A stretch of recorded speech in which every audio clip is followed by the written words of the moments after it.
Hello everyone, I Dr. Padmini Sharma welcomes you all to Swayam online course on basic principle of energy management and energy audit.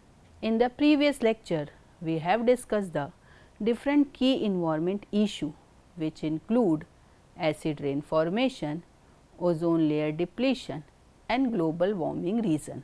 Under the topic of acid rain, we have discussed about the cause of acid rain, its types and its effect.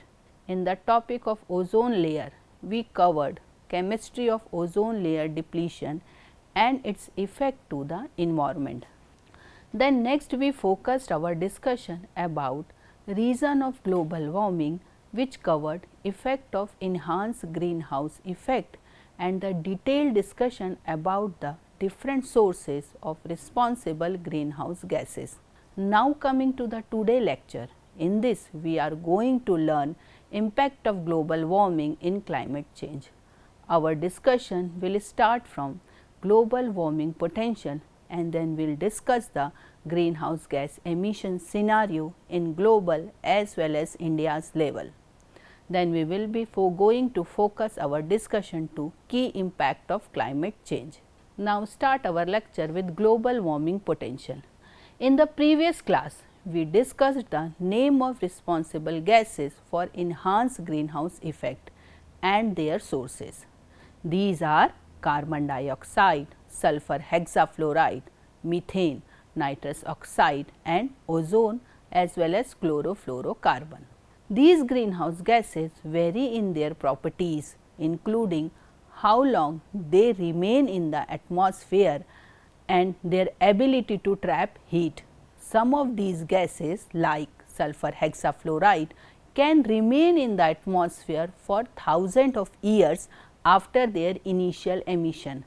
Despite making up only a small portion of the atmosphere, certain greenhouse gases are remarkably potent, with some began 140 to 23,900 times more effective than carbon dioxide at trapping and retaining heat over a 100-year period.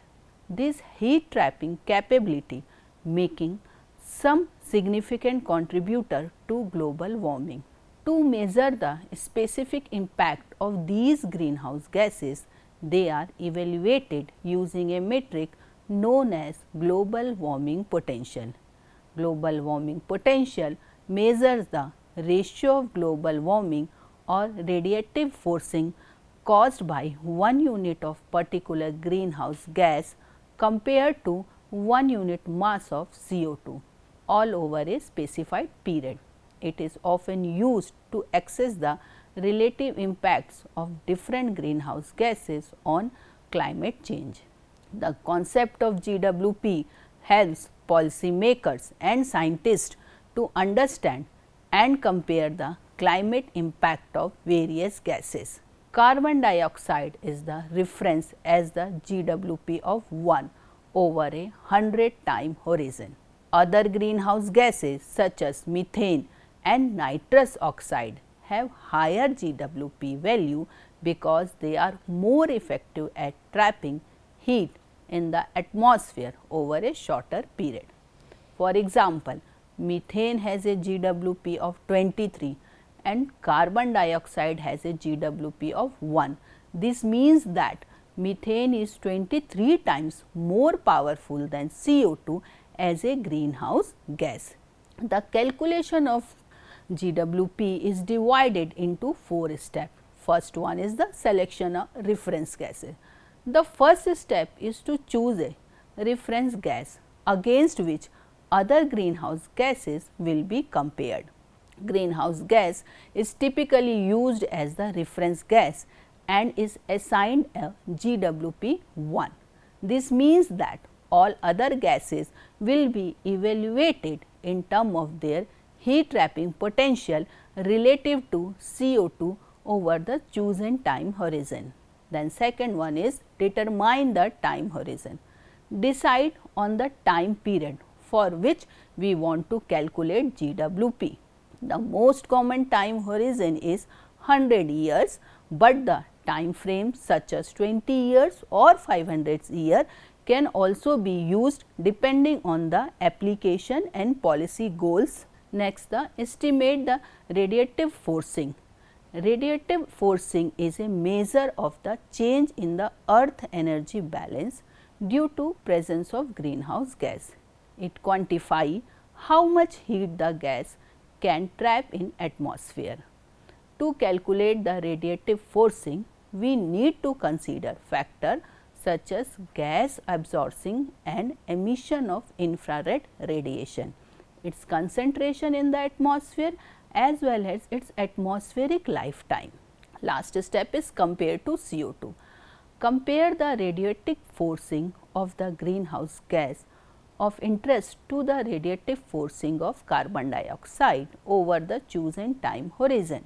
This comparison is expressed as a GWP value, which is essentially the ratio of radioactive forcing of greenhouse gas to the CO2 for the specified time period. As shown in the table, it is clear that even a small amount of sulfur hexafluoride can contribute a significant amount of global warming.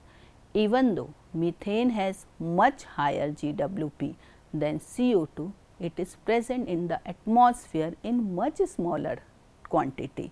Still, it plays a significant role in short time climate change because of its potent heat trapping properties. Although these values can vary slightly depend on the specific calculation method and time frame chosen for the assessment, but they provide a useful way to compare the climate impact of different gases. However, it is important to consider that GWP values are typically calculated over a specified time frame, for example 100 years, and do not consider for other factors like variation in atmospheric lifetime or potential feedback effect, which can influence the actual warming impact of these gases. GWP values may also be updated or refined as scientific knowledge and modeling technique is improved. Next, we discuss the greenhouse gas emission in global level. Global greenhouse gas emission refer to the total amount of greenhouse gases released into the Earth's atmosphere from human activities and natural sources on a global scale. These emissions are a significant driver of climate change and contribute to greenhouse effect, which lead to global warming. Since the onset of the Industrial Revolution, there has been a considerable rise in annual CO2 emission coming from combustion of fossil fuel. These emissions have surged from nearly non-existent level to alarming 36 gigaton of CO2 in 2013. Energy utilization stands out as the largest and most dominated source of emission. Smaller portions of emission can be attributed to other sectors. Agriculture contributes mainly in the form of methane, CH4 and nitrous oxide N2O emission, largely originated from livestock farming and rice cultivation. Global greenhouse gas emission have been steadily increasing over the past century, primarily due to the burning of fossil fuel. As of 2021, carbon dioxide accounted for the largest share of global greenhouse gas emission, making up around 76% of total emission. Methane and nitrous oxide contribute about 16% and 6% of total emission respectively, while fluorinated gases made up the remaining 2%. Reducing global greenhouse gas emission is essential to combat climate change and its associated impact, such as rising temperature, sea level rise, extreme weather event and disturbance to ecosystem. Transition to cleaner and more sustainable energy sources, improving energy efficiency, adopting sustainable agricultural practice and protecting forests are some of the strategies employing to address this critical global issue. Now, next we discuss the India's greenhouse gas emission. According to World Air Quality Report 2020, 22 of the 30 most populated cities in the world are in India. India faces significant air quality challenges, especially in its major cities, due to emission from vehicle, industrial activities and biomass burning. Delhi is the world's most populated capital. In September 2021, India was one of the world's largest emitters of greenhouse gas. India's role in a global emission is extensive, in accounting for nearly 7% of total global emissions. As of 2013, India ranked as the third largest contributor of carbon dioxide emission, following China and United States. In that year, India emission reached approximately 2.5 gigatons of CO2. Although India has emitted about 2.5 gigatons of carbon dioxide in 2013, the per capita emission are still low at 1.6 ton per annum.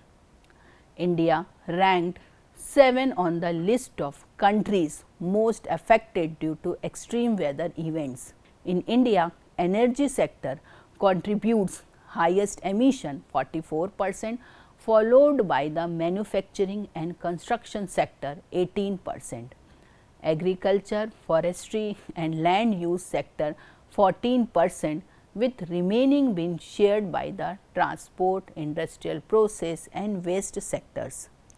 Agriculture emission in India are primarily from livestock sector 54.6%, use of fertilizer 19%, rice cultivation 70.5%, livestock management 6.9% and burning of crop residues 2.1%.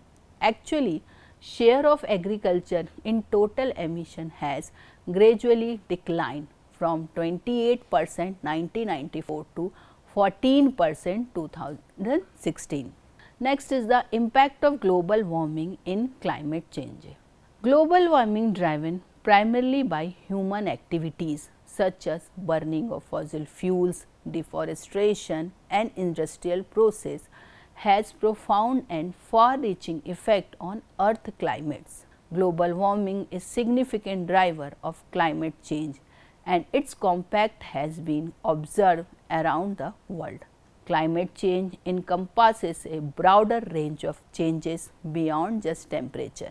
It refers to shift in long-term patterns of temperature, snow, wind pattern and other atmospheric conditions on a global or regional scale.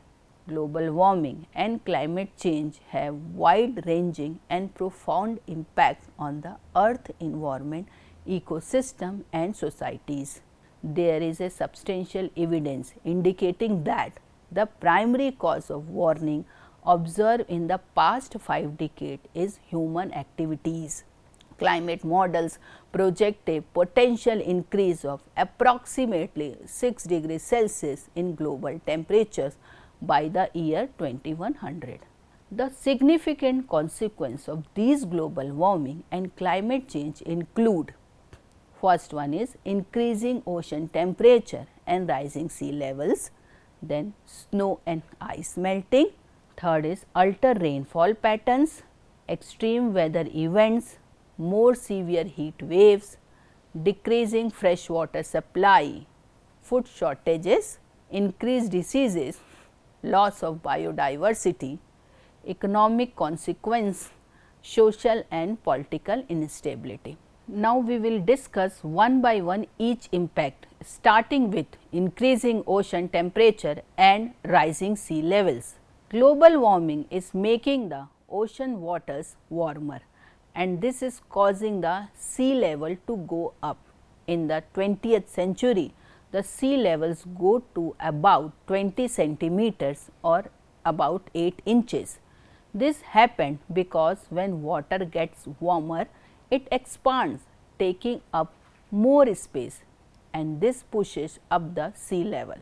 Now, scientists predict that by 2030, the sea levels could go up by another 10 to 20 centimeters, about 4 to 8 inches, and by the end of century in 2100, it could rise as much as 1 meter, about 3 feet. This rising sea level can cause flooding in coastal areas. This is a big problem because many people live near the coast and they could be forced to leave their homes if sea level keep rising. This is a concern not only for poor crowded places like Bangladesh, but also the developed countries like Netherlands, which may lose land to the rising sea level. Overall, half the world's population live close to the coast, so they are so weak to the rising sea levels, and we need to find way to protect them and their homes. Next, snow and ice melting. The global phenomena of ice melt is becoming increasingly apparent, particularly in polar region such as the Earth's poles.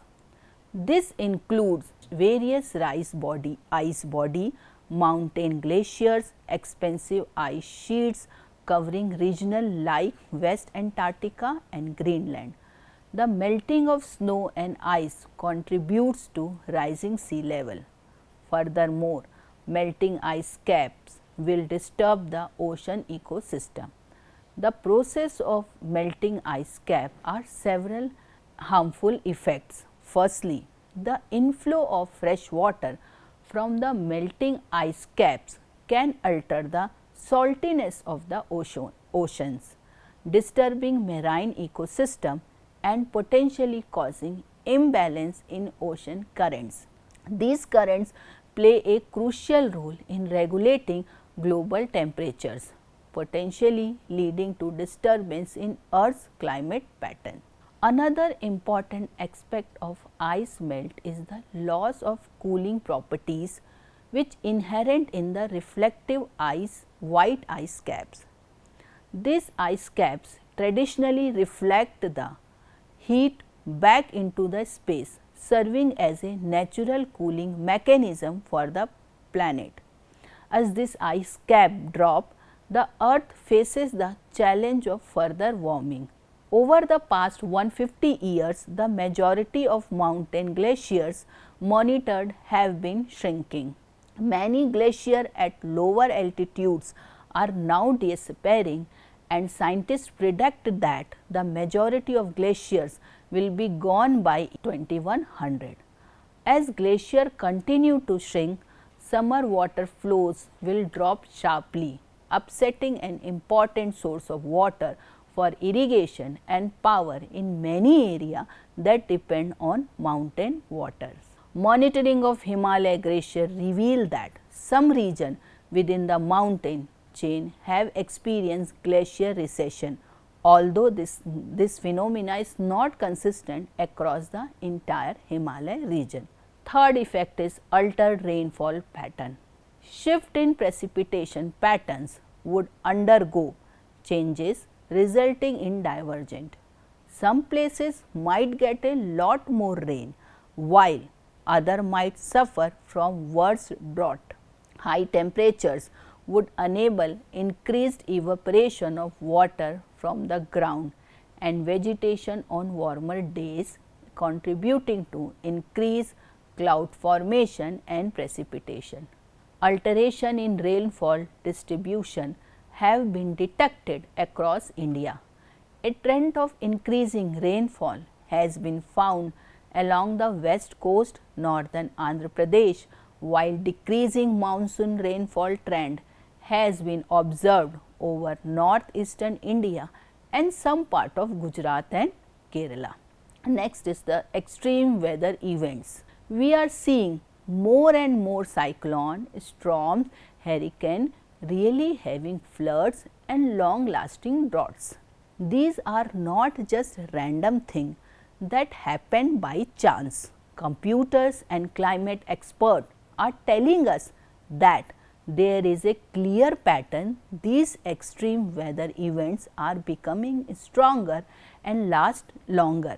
In India, places like West Bengal, Gujarat and Kerala have noticed this trend too. It is not just happening in India, it is a worldwide problem. So, we need to take action to protect ourselves from these changing weather patterns and to deal with the effect of climate change. Next is the more severe heat wave. Heat waves, which are long period of extremely hot weather, are happening more often due to global warming. In India, many cities are experiencing these very hot spell because of global warming. What might be considered a normal hot day in a place that is usually warm can be called a heat wave in a cooler area if it is much hotter than usual. These super hot days are causing serious problems. They are leading to big losses in crops, many people getting sick because of the heat and lots of power outages because everyone is using air conditioner to stay cool. Next one is the decreasing freshwater supply. When the sea levels go up, there is a problem. Salt water from the ocean can start mixing with the fresh water underground in a place near the coast. This is a bad because a lot of people already have a tough time getting fresh water. This rising ocean water has already started to make the underground water in different parts of the world salty. In the future, because of the climate change, there might be even less fresh water, especially in dry area. Right now, 1/3 of the people around the world don't have enough fresh water. So, this problem is really important. Next one is the food shortage. Climate change and extreme weather events are making it harder for people to get enough food, and this problem is exceeded to get worse in next 30 years as the world's population grows. To feed everyone, we will need to produce twice as much food. However, changing in rain and how water evaporates are making it harder to grow crops. This is especially bad news for tropical and subtropical areas where it is getting too hot for many crops to grow well. In Arctic, melting ice and snow are making it difficult for people to find food through hunting and fishing. Also, when it gets too hot, it is hard for animal to find water and grass to eat, which means less meat and dairy product for us. All of these changes are making it harder for some people to have enough to eat, and we are worried that there might not be enough food in the future, especially in certain part of the world. Next is increased diseases. As the earth gets warmer, diseases that are usually found in hot areas could start spreading to places that used to be cooler.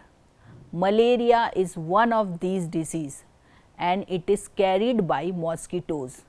It kills a lot of people in warm countries every year. Now, because of the rising temperatures, mosquitoes and other bugs might move to new area that used to be cooler.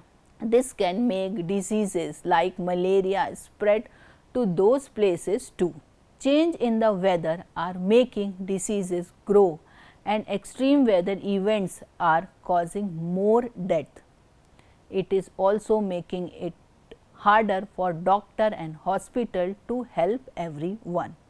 Next is the loss of biodiversity. Biodiversity describes the richness and variety of life on earth.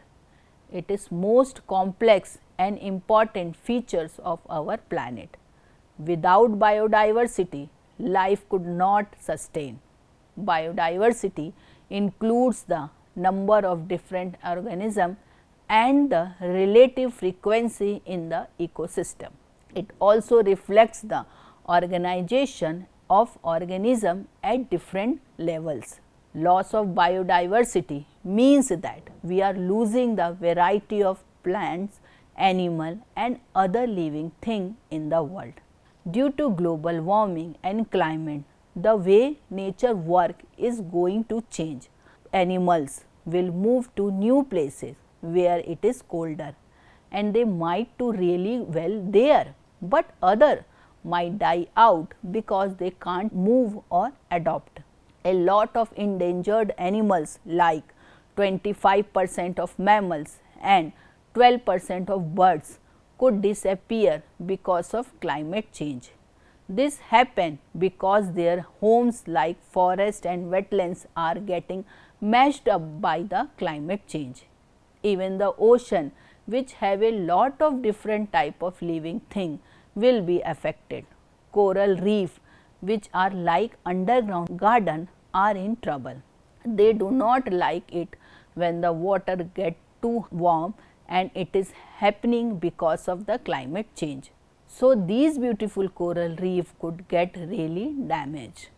Next one is the increased drought.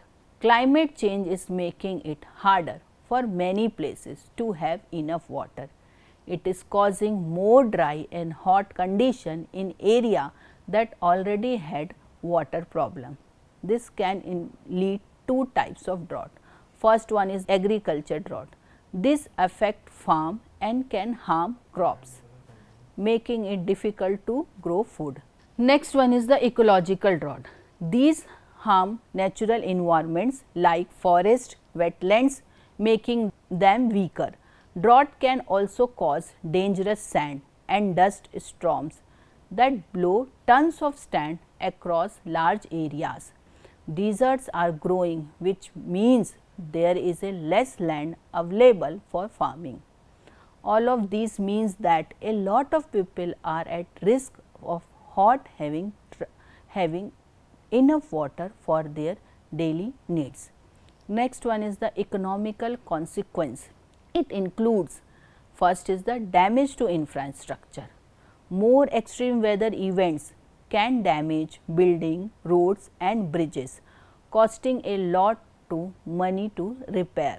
Second is the reduced agriculture productivity. Changes in the climate can make it harder to grow crops, leading to less food and higher food prices. Third one is the increased healthcare cost. Hotter temperature can make people sick more often, which means more medical bills. Fourth is the disturbance to supply chain. Extreme weather can interrupt the way products are made and delivered, causing delay and making things more expensive. All of these problems can add up a lot of money lost because of climate change. Next, last one is the social and political instability. Climate change can make existing problem in society and politics worse, especially in the places that are vulnerable to its effect. Here is how. First one is the competition for resources. As climate changes make some resource like water and food scarce, people may fight over them, leading to conflicts. Next is the displacement of communities. When extreme weather events like floods or storm force people to leave their homes, they become refugees and can strain resources in other areas, which can lead to tension and instability. So, climate change can make places that are already struggling with social and political issues even more unstable and difficult to manage. Hence, from all this discussion, it is clear that these impacts are not uniform across the global. Different regions experience different effects based on their geographical and climate characteristics. Additionally, these impacts can interact with other social and environment challenges, further complicating the response to global warming. So, this is all about the today's class. We have started our discussion from the global warming potential. Under that, we got the information about heat trapping capacity of different greenhouse gases with respect to carbon dioxide. From this discussion, we conclude that even though some greenhouse gases such as methane, hexafluoride present in a small amount in atmosphere, but its heat trapping capacity is much greater than carbon dioxide. Then we discussed the status of greenhouse gas emission across the global as well as India's level.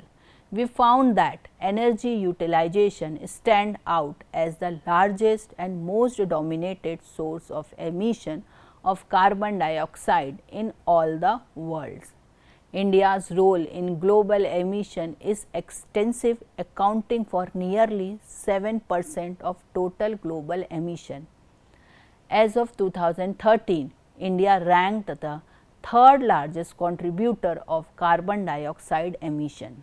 Next, we discussed how badly global warming and climate change impact environment and human being.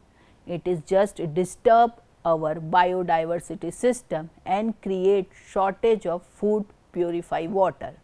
It create abnormal weather, include alter rainfall pattern and more severe heat waves.